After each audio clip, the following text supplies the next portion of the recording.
Hey guys, one more time on the video on the Inside Spurs channel. Happy Monday morning. It is still morning. I hope we're all okay. I hope we're all alright. I hope the week is, started as well as it possibly could have started. In this video, we are talking about the conclusion to the Conor Gallagher situation. We're going to be talking a little about Emerson Real's deal to AC Milan. An interesting report from Football London surrounding Dominic Solanke, Jonathan David.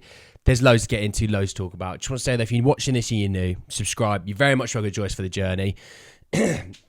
And obviously, yesterday when we uploaded a video on this channel, it was a very short video. We were talking about how supposedly, and this is supposed, don't believe everything you ever see or read, that this week coming, Monday obviously being the start of this week, we are to be having a busy week at Spurs. Incomings, outgoings, the whole lot. So hopefully, some of the stuff that I give you today might be the start of that.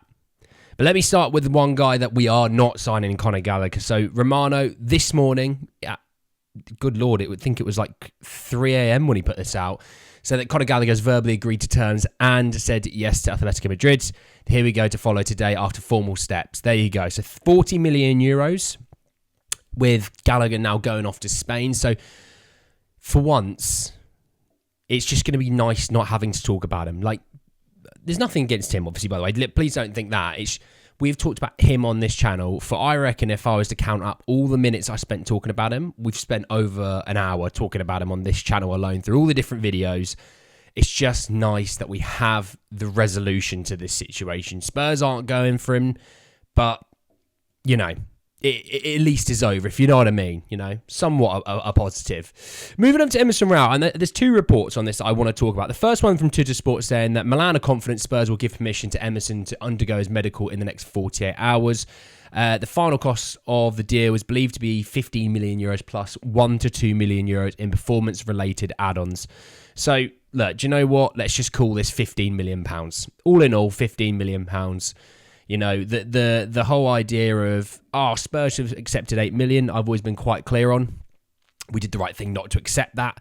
Just give it another few weeks, especially Spurs had no centre-halves fit as well, so there's no harm in, pre-season. I think Emerson's had a decent pre-season, which has probably helped his price, if not actually made it go up a little bit. Spurs are still getting a solid deal, 17 million euros, about 15 million pounds. It's a solid deal all in all. I don't think we were ever going to get 20 plus. That was my hope. And then I realised 17 million pounds is about right. 15, I'll take it. But I want to talk about this report because this is brought into question Jed Spence. And it's not Jed Spence's fault. But basically, in the past week, Spurs have started exploring new options for the right-back position in light of Milan improving their offer for Emerson Real. So that came from Fabrizio Romano. And I was thinking, there's a few schools of thought on this one. First and foremost, Spurs maybe aren't that keen on Jed Spence. They like him, but, they think actually he's still not where we want him to be. Potentially there's that. Although Andrew's been saying that he has impressed them. There's a second school of thought to say, actually, it's not the end of the world for Jed Spence if Spurs were looking at right backs because, it's always good just to have a bit more of a, as they call it, a finger in another pie. That's what they say. And Spurs doing their research on right backs not a bad thing. The other school of thought is, are Spurs not going to go for a left back this summer? They're going to go and have Jed Spence as a backup left back maybe because he can play that in that position. Obviously, you've still got Ben Davies, and you could even depending on what happens with Jamie Donnelly, you could even say Jamie Donnelly and Mickey van der Ven. There's a lot of options Spurs have in that situation that they may get by with. But you definitely have to think about that. That's a questionable situation, really, because Jed Spence has had such a good pre-season. To then really come out of that, that's come out of left field in my eyes. I at the start of the summer was like, we'll move on from Emerson and Spence. We'll go get a new right back.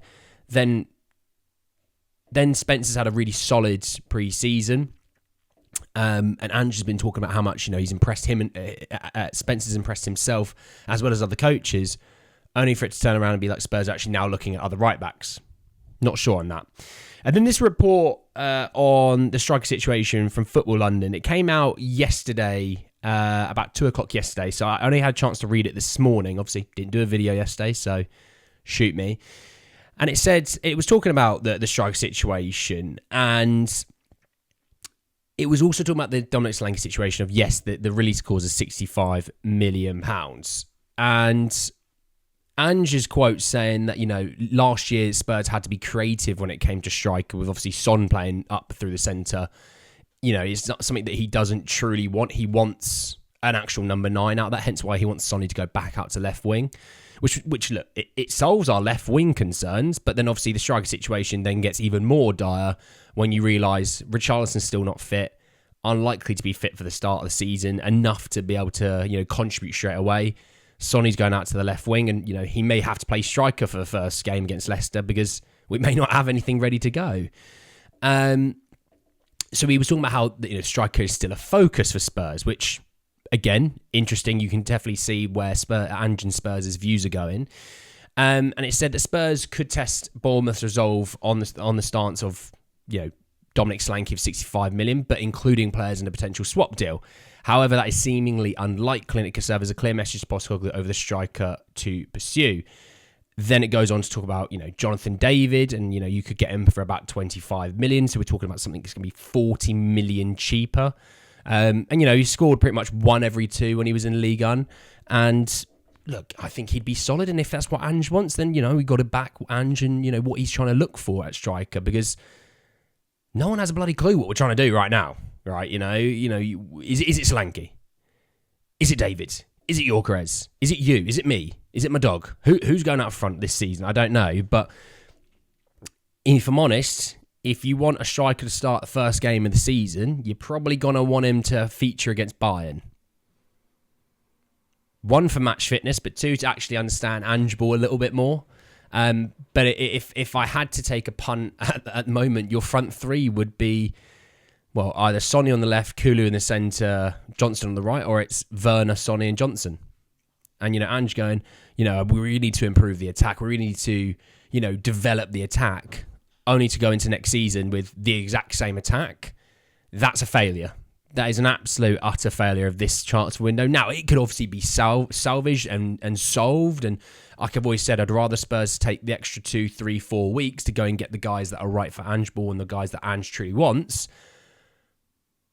But at the same point, we're sitting here August 5th, and our front attack still looks the exact same after him saying, late last season, but at the start of this transfer window, that he wants to bolster the attack. And we've just not done that. Simple as that. So we'll keep an eye on it. We'll obviously wait and see, and, hopefully at some point this week, I can do a Here We Go confirmed video, which would be nice. But anyway, guys, in the video, I hope you enjoyed it. Drop a like on the video if you'd. Hit me in the comment section below your thoughts and feelings about the Emerson Real situation, the looking of another right back. Obviously, the Gallagher to Madrid deal being finalised, and obviously that report surrounding Jonathan David and Dominic Solanke. Subscribe to the channel if you're new, and hit the bell notification for more. But anyway, guys, in the video, I'll see you all very, very soon. Take care, guys.